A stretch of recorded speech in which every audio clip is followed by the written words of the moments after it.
हे जे कंत्राटदारामार्फत सुरू करण्यात आलेली जी योजना आहे तिच्या संदर्भात बऱ्यापैकी प्रसार माध्यमांमध्ये महानगरपालिकेच्या त्रुटी दर्शवणाऱ्या बातम्या प्रसिद्ध झाल्या। त्याचा खुलासा करणं हे अगत्याचं झालेलं आहे। त्या दृष्टिकोनातून ही आपला दवाखाना स्कीम काय होती आणि ती कशी राबवण्यात आली, सध्या त्याची काय परिस्थिती आहे याची सविस्तर माहिती या ठिकाणी देण्याचा मी प्रयत्न करतो आहे। तर महानगरपालिका क्षेत्रात, ठाणे महानगरपालिका क्षेत्रात आपला दवाखाना कार्यान्वित करण्यासाठी महासभा ठराव क्रमांक 23 दिनांक 21 जून 2019 अन्वये निर्णय घेण्यात आला आणि सन 2019 मध्ये जो निर्णय घेतला त्यानुसार निविदा प्रक्रिया राबवण्यात आली। त्या निविदा प्रक्रियेच्या माध्यमातून मेसर्स मेड ऑन गो असं त्या कंपनीचं नाव आहे। Made on go, MEDON on आणि गो, मेड ऑन गो। तर त्या कंपनीचा, ही कंपनी मला वाटतं कर्नाटक बेस्ड कंपनी आहे। त्या कंपनीला ही निविदा प्राप्त झाली। त्या निविदेच्या माध्यमातून आणि या कंपनीच्या माध्यमातून साधारणतः जुलै 2020 मध्ये कार्यारंभ आदेश देण्यात आला ठाणे महानगरपालिकेकडून आणि या कंपनीच्या माध्यमातून शहरामध्ये एकूण 50 दवाखाने स्थापित करण्याचं त्याला टार्गेट देण्यात आलं। तर 31 जुलै 2020 रोजी तो कार्यारंभ आदेश देण्यात आला। त्या आदेशाच्या अनुषंगाने टप्प्याटप्प्याने त्या कंपनीने ठाणे शहरात दवाखाने स्थापन करायला सुरुवात केली आणि ते सुरुवात करीत असताना ते डिसेंबर 2020 मध्ये प्रथमतः त्यांनी 6 दवाखाने सुरू केले। त्यानंतर टप्प्याटप्प्याने करत करत त्यांनी 50 टार्गेटच्या अगेन्स्ट 46 दवाखाने सुरू केले। हे 46 दवाखाने अगदी जून 2024 जुलै ऑगस्ट पर्यंत सुरू होते आणि या कंत्राटाचा कालावधी देखील जुलै कधीपर्यंत, कंत्राटाचा कालावधी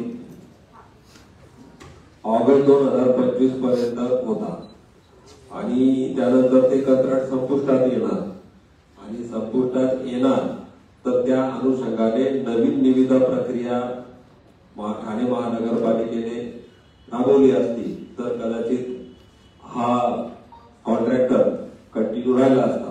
पण इन बिटवीन जी डेव्हलपमेंट झाली ती या ठिकाणी सांगणं महत्वाचं आहे। केंद्र शासनाच्या आरोग्य विभागाकडून ठाणे शहरासाठी एकूण 68 UHWC म्हणजे अर्बन हेल्थ वेलनेस सेंटर म्हणजे नागरी आयुष्मान आरोग्य मंदिर एकूण 68 मंजूर झालेले आहेत। या 68 नागरी आरोग्य मंदिरासाठी येणारा संपूर्ण खर्च हा केंद्र शासनामार्फत केला जाणार आहे। त्याचप्रमाणे महाराष्ट्र शासनाकडून हिंदू हृदय सम्राट बाळासाहेब ठाकरे आपला दवाखाना हे एकूण 12 दवाखाने ठाणे शहरासाठी मंजूर झालेले आहेत आणि ते कार्यान्वित देखील झालेले आहेत। तर UHWC 68 आणि हिंदू हृदय सम्राट बाळासाहेब ठाकरे आपला दवाखाना 12 असे एकूण 80 नवीन दवाखाने आपल्या शहरामध्ये केंद्र आणि राज्य शासनाच्या खर्चातून सुरू करण्यास मान्यता मिळालेली आहे आणि त्यापैकी अनेक दवाखाने मी पुढे तपशील देतो ते सुरू देखील झालेले आहेत। त्यामुळे हे कंत्राटदाराच्या माध्यमातून राबवण्यात येत असलेली ही जी आपला दवाखाना स्कीम होती ही ठाणे महानगरपालिकेने पुढे राबवण्याचा प्रश्न उरला नाही। आणि या ठिकाणी मला सांगायला आनंद वाटतो की सन 2020 मध्ये ठाणे महानगरपालिकेने पायोनियर म्हणून जो आपला दवाखाना सुरू केला तशीच्या तशी उचलून राज्य सरकारने देखील हिंदू हृदय सम्राट बाळासाहेब ठाकरे आपला दवाखाना ही योजना सुरू केलेली आहे आणि राज्यभर ही योजना राबवण्यात येत आहे। आणि राज्यामध्ये ही योजना राबवत असताना ठाणे शहरासाठी एकूण 12 हिंदू हृदय सम्राट बाळासाहेब ठाकरे आपला दवाखाना स्थापन करण्याचं त्यांनी आपल्याला टार्गेट दिलं आणि ते टार्गेट आपण कधीच पूर्ण केलेलं आहे। ती 12 दवाखाने आपल्याकडे सुरू झालेले आहेत। या पार्श्वभूमीवर आपण पुन्हा आपला दवाखाना स्कीम जी ठाणे महानगरपालिकेची होती ती चालवण्याचं कंत्राट आपण काही काढलं नाही। ते काढलं नसल्यामुळे आता या कॉन्ट्रॅक्टरला पुन्हा काम मिळेल नाही मिळेल याची शाश्वती उरली नाही। त्यामुळे त्याच्याकडचा स्टाफ जो आहे तो हळूहळू सोडून जायला लागला असं त्या कॉन्ट्रॅक्टरचं म्हणणं आहे की तुम्ही पुन्हा जी निविदा प्रक्रिया सुरू केली असती त्या निविदा प्रक्रियेत मी जर भाग घेतला असता तर माझ्याकडचा जो डॉक्टर आणि नर्सेस हा जो इतर जो स्टाफ आहे हा टिकून राहिला असता। तुम्ही ती सुरू न केल्यामुळे तो निघून गेला असं त्याचं म्हणणं आहे।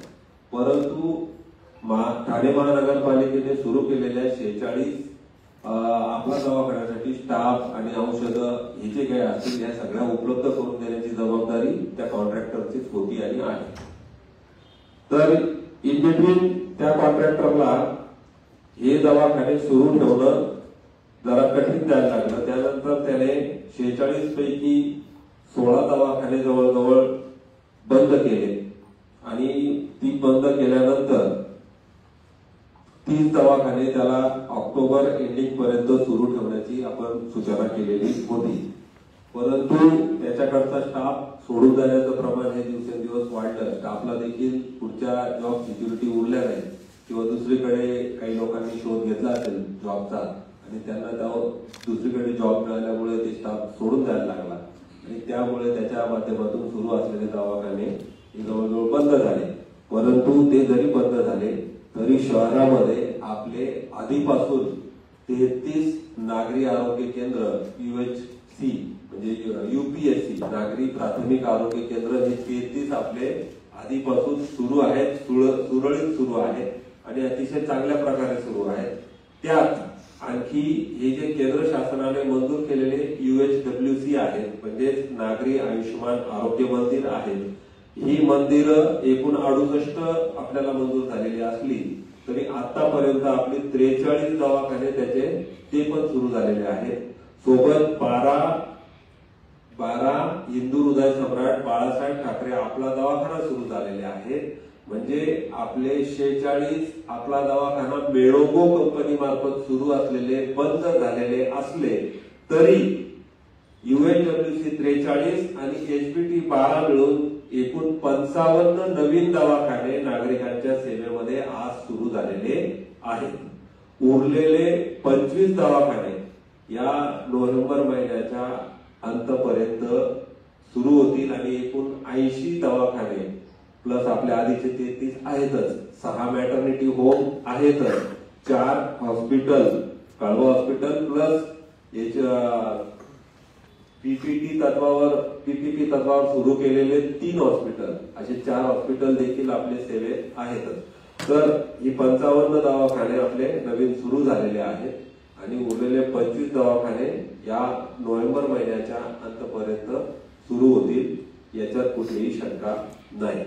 आता मूळ प्रश्न येतो तो मेडोगो कंपनीच्या माध्यमातून राबवण्यात किंवा चालवण्यात आलेल्या आपला दवाखान्यातील डॉक्टर्स, नर्सेस किंवा इतर कुठलाही स्टाफ असेल तो त्यांच्या पगाराचा आणि त्याचबरोबर मेडोगो कंपनीने ज्या कोणत्या जागा भाड्याने घेतलेल्या होत्या त्या जागांच्या भाड्याचा आणि या डॉक्टर्सना पगार त्या मेडोगो कंपनीने वेळेत केलेला नाही आणि त्यातून जी तक्रार उद्भवली त्यातूनच या बातम्या समोर येऊ लागल्या। त्या नोकरी गमावलेल्या आणि पगारास मुकलेल्या डॉक्टर्स आणि नर्सेसने ज्या ज्या ठिकाणी ही तक्रार केली त्या तक्रारीच्या माध्यमातून या बातम्या पसरू लागल्या। परंतु कंपनीने दिनांक 15 ऑक्टोबर 2023 रोजी या कार्यालयाला पत्र दिलेलं आहे की आमच्याकडे असलेले डॉक्टर्स आणि नर्सेस आणि जे कोणी स्टाफ असेल मेडिकल स्टाफ त्यांचे पगार आणि जागा मालकांचे जागा भाडे हे टीएमसीने आम्हाला देय असलेल्या रकमांमधून परस्पर वळते करावे असं पत्र कंपनीचं याकडे आमच्याकडे प्राप्त झालेलं आहे। आता त्या अनुषंगाने त्याने त्या पत्रासोबत त्याच्याकडे कार्यरत असलेल्या कर्मचाऱ्यांची म्हणजेच डॉक्टर्स आणि नर्सेस इत्यादीची यादी देखील आमच्याकडे दिलेली आहे। त्या यादीची शहानिशा करण्याचं काम आमचं सुरू आहे, कारण डॉक्टर्सने दिलेली डॉक्टरचे जे समूह आहे त्यांनी दिलेली यादी आणि मेडोको कंपनीने दिलेली यादी याच्यात थोडीफार तफावत आहे। त्या तफावतीचा खुलासा घेतल्यानंतर मग आम्ही जे पात्र लोक आहेत त्यांचा पगार किती, मेडोकोची त्याला मान्यता म्हणजे डॉक्टरने क्लेम केलेला पगार आणि मेडोकोने देऊ केलेला पगार आपण शेवटी जुळला पाहिजे। नाहीतर कंपनी नंतर म्हणेल की तुम्ही याला 100 रुपये द्यायला हवे होते, त्याला 120 रुपये दिले, माझे 20 रुपये विनाकारण त्याला जास्त दिले, तर असा प्रकार होऊ नये यासाठी पडताळणी करून आपण ते पैसे त्या डॉक्टरचे हे महानगरपालिकेचे कर्मचारी नाही हे देखील या ठिकाणी आवर्जून लक्षात घेणं गरजेचं आहे। परंतु माणुसकीच्या दृष्टिकोनातून त्याचबरोबर लोकप्रतिनिधी सन्माननीय श्री भस्के साहेब खासदार महोदय, त्याचबरोबर श्री केळकर साहेब आमदार महोदय यांनी ज्या सूचना केल्या की या लोकांना माणुसकीच्या दृष्टिकोनातून पगार तुम्ही महानगरपालिकेतून परस्पर द्यावा, संबंधित कॉन्ट्रॅक्टर यांना पगार देईल याची शाश्वती राहिलेली नाही। त्याचप्रमाणे जागा मालक जे आहेत त्यांच्याकडून मेडोको कंपनीने जागा भाड्याने घेतलेल्या होत्या, त्या जागा मालकांचे पगार देखील महानगरपालिकेने परस्पर पगार नाही सॉरी जागा भाडे देखील महानगरपालिकेने परस्पर वजा करून द्यावे, त्या सूचनेच्या अनुषंगाने योग्य ती कार्यवाही ठाणे महानगरपालिकेमार्फत करण्यात येत आहे। आता मेडोको कंपनीने जे दवाखाने परस्पर बंद केले, अर्थात ठाणे महानगरपालिकेसोबत जो मेडोको कंपनीने सन 2020 मध्ये करार केलेला आहे त्या करारानुसार त्याने परस्पर कोणताही दवाखाना बंद करणे त्याला अनुज्ञेय नव्हते आणि अशा प्रकारे जे परस्पर दवाखाने बंद केले त्या दवाखान्यांच्या बंद केल्यामुळे त्यांना पर डे जो काही अग्रीमेंट नुसार जो दंड लावायचा होता तो दंड देखील ठाणे महानगरपालिकेने लावलेला आहे आणि आतापर्यंत जवळजवळ दंडाची एकूण रक्कम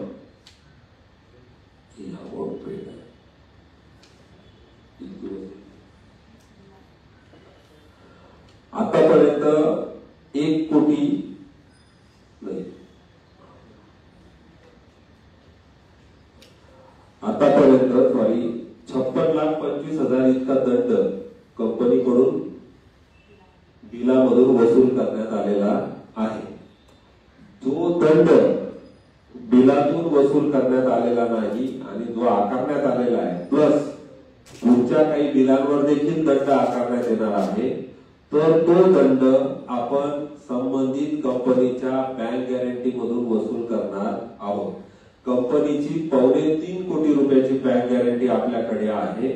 त्याचप्रमाणे कंपनीला आणि कमीत कमी किती रक्कम देय आहे मॅडम मी लिहिलेलं कुठे गेलं तुम्ही नवीन प्रिंट काढले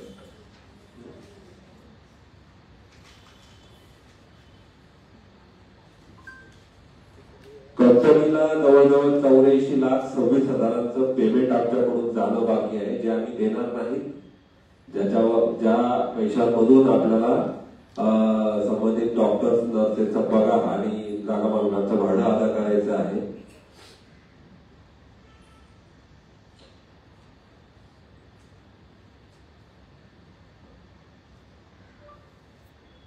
आणि भाड्याची अमाऊंट आणि पगाराची अमाऊंट अशी मिळून जवळजवळ 1,26,00,000ची अमाऊंट आपल्याला वितरित करायची आहे आणि बँक गॅरंटीचे 3.25 कोटी आणि कंपनीने सादर केलेलं बिल 84 लाख यांची बेरीज केली तर आपण हा खर्च आरामशीर भागवू शकतो अशी परिस्थिती महानगरपालिकेची आहे। पुन्हा एकदा संक्षेपामध्ये मेडोको कंपनीच्या माध्यमातून सुरू असलेले 46 दवाखाने कंत्राटाचा कालावधी संपल्यामुळे जरी बंद पडले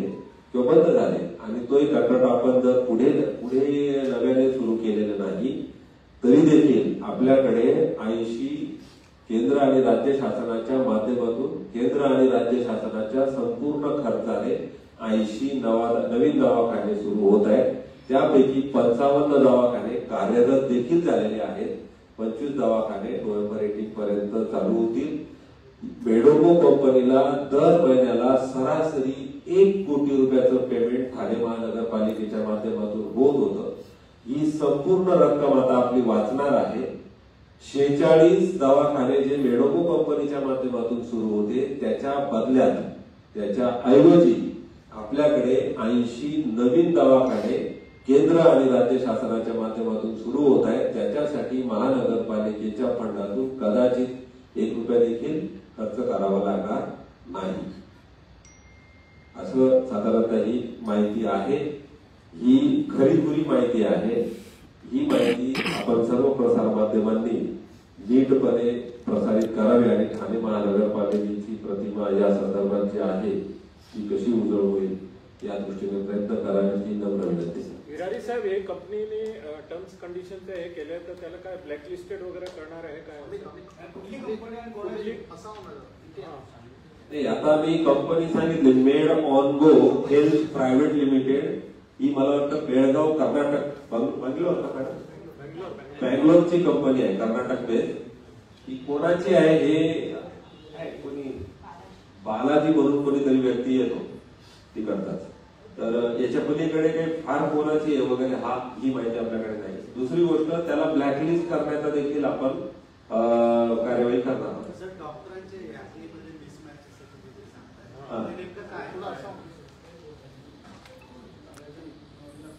डॉक्टर जे आहेत, डॉक्टरचा आता ज्या लोकांना पेमेंट मिळालेलं नाही त्या लोकांचा एक ग्रुप तयार झालेला आहे। तो ग्रुप सारखा आमच्याकडे येतो किंवा लोकप्रतिनिधींकडे जातो, आणखी कोणाला भेटत असेल माहित नाही। तो एक त्या ग्रुपने जी यादी सबमिट केलेली आहे त्या यादीमध्ये त्यांनी त्या पर्टिक्युलर आता XYZ डॉक्टरचं नाव नमूद केलेलं आहे। तो डॉक्टर समजा मार्च आपण 24 बघू, मार्च 24 ते ऑगस्ट 25 पर्यंत होता असं या डॉक्टरचं म्हणणं आहे। तर मेडोकोचं कदाचित म्हणणं असं आहे की तो डॉक्टर मार्च 24 ते एप्रिल 25 पर्यंत होता। हा असा काहीतरी डिफरन्स आहे। तो डिफरन्स एकदा खात्री करून एक फिक्स म्हणजे दोघंही असा करायला तो आपण काय वाढीव डॉक्टर असं हे नाही दिलं नाही वाढीव आपण देणार वाढीव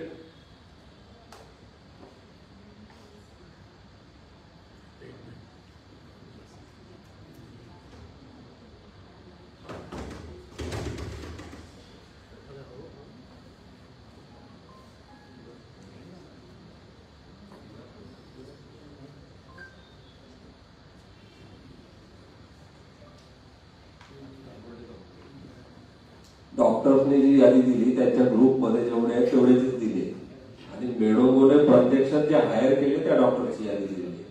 दुसरी गोष्ट अशी आहे की मेडोको कंपनीला 26 म्हणजे महिन्यातले 26 दिवस हा दवाखाना सुरू ठेवणं बंधनकारक होतं, 30 पैकी 26 दिवस। आणि 26 दिवस दवाखाना सुरू ठेवत असताना अनेक त्याच्या 46 पैकी काही डॉक्टर्सला रजा हवी आहे, कोणाला अचानक हे आहे इमर्जन्सी आहे, त्यामुळे तो स्टाफ येऊ शकत नाहीये, अशा वेळेला बदली स्टाफ द्यावा लागतो। तर त्या स्टाफच्या देखील नावं त्यांच्या यादीमध्ये आणि डॉक्टरच्या ग्रुपने दिलेल्या यादीमध्ये त्यांची जेवढ्या लोकांचा ग्रुप, आता काही लोकांना नोकऱ्या मिळून गेल्या, त्यांना पगाराची अपेक्षा आहे नाही आपल्याला माहित नाही, पण ते त्यांच्या ड्युटीवर जायला सुरू झाले। जे अजून बाहेर ज्यांना अजून नोकऱ्या मिळालेल्या नाहीत, पर्यायी जॉब पर्यायी रोजगार अजून मिळालेला नाही, ती ग्रुपने फिरतायत। त्यांनी त्यांच्या ग्रुप पुरती यादी दिली। सर, यापूर्वी 2019 मध्ये जेव्हा आपला दवाखाना सुरू झाला त्यानंतरही कळवा झाला की विविध भागामध्ये त्या दवाखान्यांची अवस्था एकदम बिकट होती। तिकडच्या सगळ्या यंत्रणा ज्या तिकडच्या होत्या त्यांची पण दुरवस्था झाली होती। आता पुन्हा तुम्ही नवीन सुरू करतात काही, प्रत्येक वेळी महापालिकेच्या अशा यंत्र भले तुम्ही कॉन्ट्रॅक्टिंग पद्धतीने द्या काही द्या, पण अशा व्यवस्थेवर नेहमी टीका का होते आणि अशा व्यवस्थेची दुरवस्था का होते याच्यावर काही तुमची बंधनं का राहत नाही? आणि आता यापुढे तुम्ही त्याची खात्री देऊ शकाल का ही परिस्थिती जी आता उद्भवली ती यापुढे उद्भवणार नाही? आता विषय असा आहे की आधीची जी स्कीम आपण त्याची चर्चा करतो आहोत ही कॉन्ट्रॅक्टर मार्फत राबवण्यात आलेली स्कीम होती।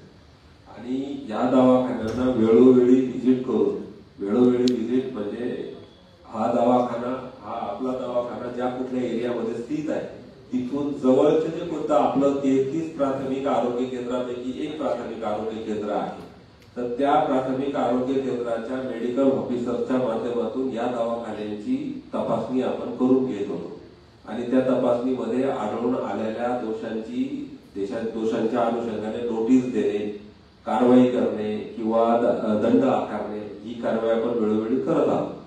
आणि आता कंत्राटाचा कालावधी संपलेला आहे, तो बाजूला गेलेला आहे. आता हे जे 80 दवाखाने नवीन सुरू होत आहेत याच्यासाठी केंद्र आणि राज्य शासनाचं फंडिंग आहे आणि या फंडिंगच्या सोबत काही नवीन कंत्राटी कर्मचारी देखील त्यांनी आपल्याला नियुक्त करायला परवानगी दिलेली आहे.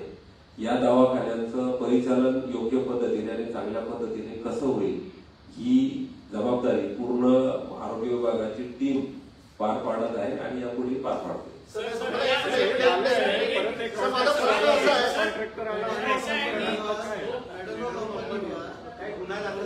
दाखल वगैरे नाही केले, तो मेडोको कंपनीने कोणाला तरी सब कॉन्ट्रॅक्ट दिलं आणि त्या सब कॉन्ट्रॅक्टच्या माध्यमातून ते दवाखाने चालवण्याचा प्रयत्न केला. तो सब कॉन्ट्रॅक्टरचे पैसे मेडोको कंपनीने दिले नाही. हा सगळा आउट ऑफ ठाणे महानगरपालिका विषय आहे. मेडोको कंपनीला कोणीही सब कॉन्ट्रॅक्टर नेमायची परवानगी ठाणे महानगरपालिकेने कधीही दिलेली नाही, दिलेली नव्हती. परस्पर त्यांचा बाहेर काही व्यवहार असेल तर त्या व्यवहाराशी ठाणे महानगरपालिकेचा कोणताही कशाच्याही प्रकारचा संबंध नाही.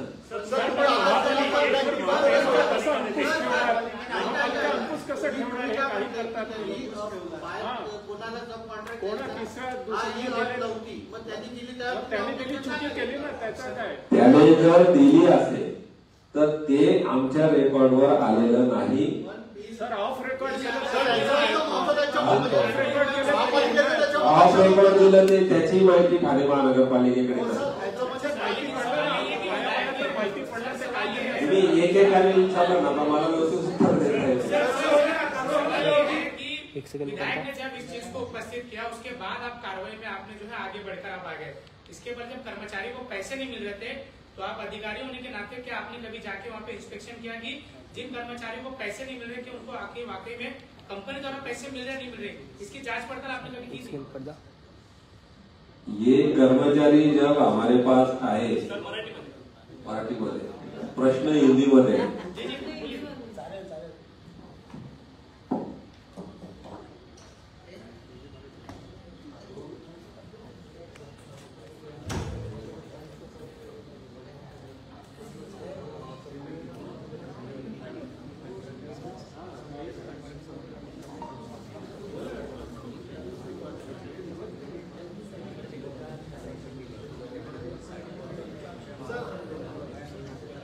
हे कर्मचारी जे आहेत गेल्या 3-4 महिन्यापासून ग्रुपने फिरत आहेत. ज्यांना नोकरी मिळाली ते कदाचित आले नसतील, ज्यांना नाही मिळाले ते आले. त्याप्रमाणे आयुक्त महोदयांना भेटले आणि या कंपनीचं पेमेंट आपण दंडाची रक्कम वसूल करण्यासाठी रोखून धरलेलं होतं. फक्त कर्मचाऱ्यांचं पेमेंट आपण डायरेक्ट करू शकत नव्हतो. आता आपल्याला आउट ऑफ वे झोन हे पेमेंट करावं लागणार आहे. त्याच्यासाठी महानगरपालिकेला ठराव करावा लागेल, महासभेचा ठराव होईल, स्टँडिंगचा ठराव होईल आणि मग ते पेमेंट आपण डायरेक्ट देतो. त्यावेळेला आपण डायरेक्ट पेमेंट देण्याच्या पोझिशनमध्ये नव्हतो. म्हणजे ते आपले कर्मचारीच नाहीत मुळात, कॉन्ट्रॅक्टरचे कर्मचारी. मग यांना पेमेंट करायचं तर कॉन्ट्रॅक्टरला पेमेंट करायचं, मग कॉन्ट्रॅक्टर त्यांना पेमेंट करेल. ह्या निमित्ताने आपण त्यांना किती महिन्याचं पेमेंट केलं कॉन्ट्रॅक्टरला? कधीपासून? डिसेंबर 2024. ऐकून घ्या, डिसेंबर 2024 ते मे 2025 पर्यंतचं पेमेंट आपण कॉन्ट्रॅक्टरला केलं. हे पेमेंट करत असताना आपण दंडाची रक्कम वसूल केली. ती किती वसूल केली? 56,25,000 दंडाची रक्कम पण वसूल केली. हे पेमेंट त्याच्या बँकेत टाकलं आणि त्याने जसा आपले प्रश्न पूछा मराठी समजतात तर ह्या पेमेंटच्या अनुषंगाने त्याने डॉक्टर्सला किती पेमेंट केलं? कोणत्या महिन्यात? मार्च पर्यंतचं पेमेंट केलं. एक मिनिट मी सांगतो. मार्च पर्यंतचं पेमेंट केलं. आता डॉक्टर्स आणि नर्सेस जे काही कोणी स्टाफ आहे त्यांचं एप्रिल, मे, जून, जुलै, ऑगस्टचं पेमेंट बाकी आहे. एप्रिल, मे, जून, जुलै आणि ऑगस्ट 5 महिन्याचं पेमेंट बाकी आहे, जे आपण उर्वरित रकमेमधून करणार. ऑक्टोबर 2025 पर्यंत आहे काय कॉन्ट्रॅक्टचे आपण त्याला आपले हे 80 दवाखाने जे आहेत हे सुरू व्हायला वेळ लागतोय हे गृहीत धरून आपण त्याला ऑक्टोबर 2025 पर्यंत मुदतवाढ दिली होती. सर याचा महापालिकेला याबाबत काही माहितीच नव्हतं का?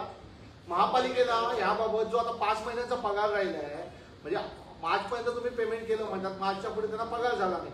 5 महिने या दवाखान्यांमध्ये नेमकं काय चाललंय? त्या कर्मचाऱ्यांचा पगार मिळत नाही, याबाबत महापालिका पूर्णपणे अनिर्बंध होती का? महापालिकेला काही त्याच्यावर वचक नव्हता का? महापालिकेने काहीच मॉनिटरिंग केलं नाही का? या डॉक्टर्सला पगार देण्याची जबाबदारी त्या कॉन्ट्रॅक्टरची आहे आणि कॉन्ट्रॅक्टरने डॉक्टर्सला पगार दिला का नाही हे बघण्याची जबाबदारी ठाणे महानगरपालिकेची येत नाही. ठाणे महानगरपालिका हे पाहू शकते की दवाखाना व्यवस्थित सुरू आहे, रुग्णांना व्यवस्थित त्या ठिकाणी सुविधा मिळत आहे, ज्या कुठल्या सुविधा देऊ केलेल्या आहेत त्या सगळ्या सुविधा दिल्या जात आहेत. कॉन्ट्रॅक्टर आणि त्याचा स्टाफ यांच्यामध्ये काय पगाराची देवाणघेवाण आहे त्यावर महानगरपालिकेचा कंट्रोल.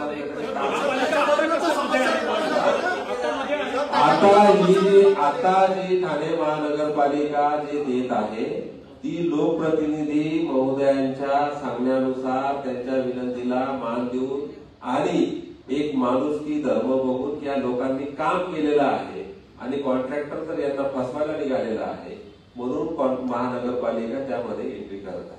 दुसरं असं की आता तुमचे 80 दवाखाने सुरू होणार आहे, हे 5 वर्ष तुम्ही कंत्राट दिलं होतं, ते साधारणतः किती खर्च झाला आणि किती खर्च वाचला यामध्ये साधारणतः किती झाला आतापर्यंत त्याला? आता मी बघा आता थोड्या वेळापूर्वी सांगितलं की मेडोको कंपनीला दरमहा ऍव्हरेज बोलतोय मी, कारण हे पेशंटच्या संख्येवर पर पेशंट 150 रुपये आपण त्याला अदा करत होतो. पर पेशंट आपण मला पाणी ठेवू दे.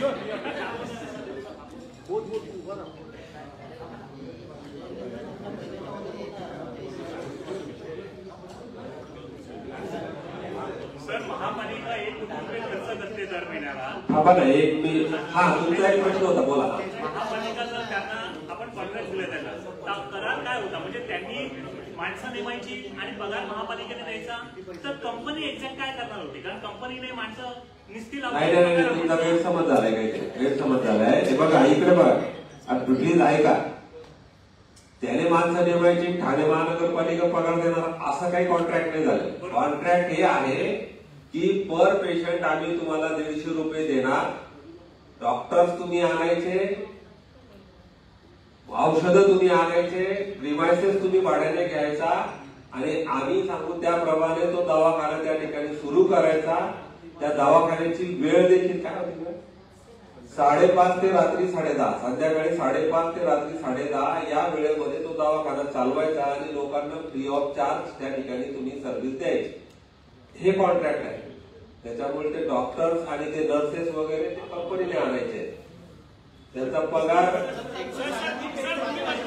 सर तुम्ही म्हणता की ठाणे महानगरपालिकेने सांगितल्याप्रमाणे तो दवाखाना चालवला जातो. त्या दवाखान्यामध्ये एकूण 30 प्रकारच्या चाचण्या, 105 प्रकारचे औषधे, 66 प्रकारचे वैद्यकीय उपकरण, 44 प्रकारचे फर्निचर, इतर वैद्यकीय साहित्य देखील त्या ठिकाणी देण्यात आलं होतं. तर ठाण्यामध्ये 46 ठिकाणी हे दवाखाने सुरू केले होते. त्या ठिकाणी कोणकोणत्या अशा प्रकारचे साहित्य देण्यात आलं होतं, त्याचं बंद झाल्यानंतर पुढे नेमकं काय करण्यात आलं? बंद झाल्यानंतर काय करते, कॉन्ट्रॅक्टरचं साहित्य तो घेऊन गेला. मेडिकलचं साहित्य वगैरे सगळं त्याचंच होतं ना, मी सांगतोय काय. आपला फक्त पर पेशंट एकच आहे. त्या आधार कार्ड वगैरे घेऊन त्या पेशंटचा आधार कार्ड आणि त्याचं बायोमेट्रिक करून त्या पेशंटला ही ट्रीटमेंट दिली जायची आणि पर पेशंटचं बिल आपल्याकडे यायचं. ते बिल पुन्हा चेक व्हायचे, त्या बिलांवर त्या संबंधित पेशंटचा फोन नंबर पण लिहिलेला असायचा, कॉन्टॅक्ट नंबर. आमच्या कार्यालयातून काही रॅन्डम पेशंटला फोन देखील केले जायचे, फोन करून खात्री केली जायची की तू अमुक दवाखान्यात तू ट्रीटमेंट घेतली आहे का, ही आणि दरमहाची आपली प्रॅक्टिस होती. तर ती खात्री करून मग आपण त्याला ते पेमेंट अदा करत होतो. तपासणीमध्ये त्रुटी जर आढळल्या तर दंडात्मक कारवाई पण करत होतो. सर किती खर्च वाचणार प्रति मी हे सांगितलं की प्रतिमाह ऍव्हरेज 1 कोटी रुपयाचं बिल ठाणे महानगरपालिकेकडून बेडोंगोला जात होता. ऍव्हरेज पेशंट किती येत होता, किती एकूण पैसे दिले आणि सर पैसे किती दिले आणि दंड किती गेला? हे बघा आता उदाहरण, एक मिनिट, चांगला प्रश्न आहे. डिसेंबर मध्ये, एक मिनिट, डिसेंबर 24 मध्ये आलेले पेशंट 43,974. म्हणजे आपल्याला एक अंदाज आहे. जानेवारी 2025 मध्ये आलेले पेशंट 34,194. त्यानंतर फेब्रुवारी 2025 मध्ये आलेले पेशंट 35,054. मार्च 2025 मध्ये आलेले पेशंट 31,013. आता हे कोणते दवाखान्यांची संख्या कमी कमी कमी होत गेलेल्या नंतरची संख्या.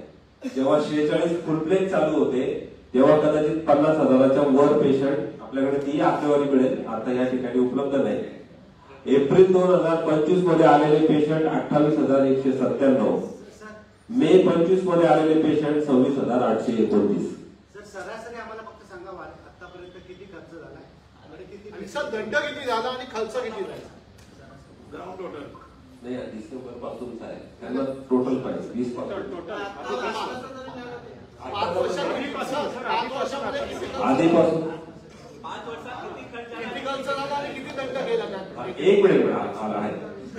डिसेंबर 2020 पासून नोव्हेंबर 2024 पर्यंत, म्हणजे डिसेंबर 2024 ते आता आपण बोलतो आहोत ऑक्टोबर 2025, ह्या कालावधीचा वेगळा सांगतो मी. परंतु डिसेंबर 2020 ते नोव्हेंबर 2024 पर्यंत झालेला एकूण खर्च आहे किती कोटी, किती काय, 29,10,45,975. हा कधीचा आहे? डिसेंबर 2020 ते नोव्हेंबर 2024, म्हणजे किती वर्ष झालं? 4 वर्ष झालं. हा 4 वर्षातला खर्च आहे. 29,10,45,975. पेशंट किती आले सर? पेशंट त्या काळात या संपूर्ण कालावधीत आलेले पेशंट 19,40,307. 19,40,307. व्हेरीफाय सांगितलं ना आता, आधार कार्ड आणि फोन नंबरच्या आधारे व्हेरीफाय झाले. सर ह्याच्यामध्ये जे कॉन्ट्रॅक्टर जो डॉक्टर वगैरे जे वॉर्ड बॉय नर्स वगैरे आणणार आहे ह्यांचं व्हेरिफिकेशन कोण करतं? तो कॉन्ट्रॅक्टर करणार की महापालिका करणार? कारण की एक मिनिट सर, का माहितीये का, ह्याच्यामध्ये असा मुद्दा आहे की तो कॉन्ट्रॅक्टर जर त्यांना डॉक्टरांना वॉर्ड बॉयना नर्सना पगारच देत नाहीये, बरोबर आहे, दिला नाही त्याने, तर नेमका जर हा कॉन्ट्रॅक्टर त्याची विश्वासार्हता इथेच संपते. मग तो नेमकं जर खरेच म्हणजे भोगस डॉक्टर किंवा ज्यांना अनुभव नाही असे कर्मचारी हे पण आणण्याची शक्यता असते. तर महापालिकेचं त्याच्यावर वचक नसेल तर पुढच्या काळामध्ये त्यांच्यापासून रुग्णांना पण धोका निर्माण होऊ शकतो ना. पुढच्या काळात ते कोणीच नाही. झालं असतं मागच्या काळामध्ये असे कोणी होते किंवा कसे, याचा तुम्हाला मी आधीच सांगितलं की आमचे जे संबंधित प्राथमिक आरोग्य केंद्राचे जे मेमो आहेत, मेडिकल ऑफिसर आहेत, त्यांच्या माध्यमातून ही तपासणी वेळोवेळी होत होती आणि असा प्रकार कुठेही बोगस डॉक्टरचा वगैरे निदर्शनास आलेला नाही. सर पेमेंट बंद करने का कारण ये था कि उसकी पेनल्टी की अमाउंट बढ़ रही थी और दवाखाने जो परस्पर बंद करने का जो उसका सिलसिला था वो बढ़ रहा है. उनको हंसी आ रही, वो परस्पर बंद वाली उसको हिंदी में क्या करेंगे क्या मालूम. एक मिनिट सर इथं बॅनर अजून तसेच पडून आहेत. आपण काल संध्याकाळी सॅनिटेशन केलं